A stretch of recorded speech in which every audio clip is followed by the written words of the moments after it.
सत्यमेव जयते या ब्रीदवाक्याला सत्यात उतरवणारी महाराष्ट्रातील एकमेव मराठी वृत्तवाहिनी आजचा महाराष्ट्र। मुंबई उपपीठ मुक्काम शिरसाड वसई येथे श्री जगद्गुरु रामानंदाचार्य महाराज द्वारा स्थापित सस्वरूप संप्रदाय यांच्या मार्फत दुगाडफाटा ते आंगाव पायी दिंडीचे नियोजन काल दिनांक 4 ऑक्टोबर रोजी करण्यात आले। यामध्ये मुंबई वसई उपपीठ च्या सोबत उत्तर महाराष्ट्र, नाशिक उपपीठ, मराठवाडा, परभणी उपपीठ, तेलंगणा उपपीठ मधून सुद्धा या प्रकारची पदयात्रा काढण्यात आली आहे। या दिंडीचे नाव वसुंधरा पदयात्रा ठेवण्यात आले आहे।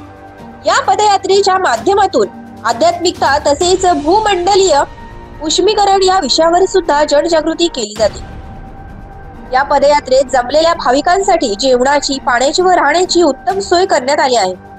जगद्गुरु नरेंद्राचार्य महाराज संस्थान हे जनहिताची काम करणारी संस्थान म्हणून ओळखले जाते। राजमार्ग, ॲम्ब्युलन्स, देहदान, गरीब मुलांसाठी मोफत सीबीएसई बोर्ड, रक्तदान, नशामुक्ती अशा अनेक सामाजिक कामांसाठी ही संस्था ओळखली जाते।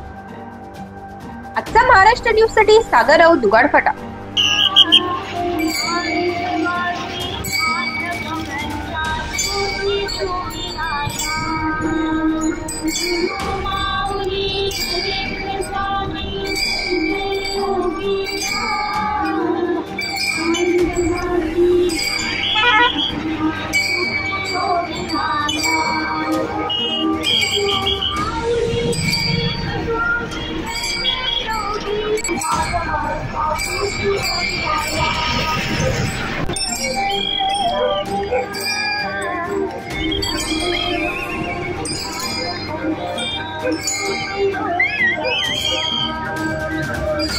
Thank you.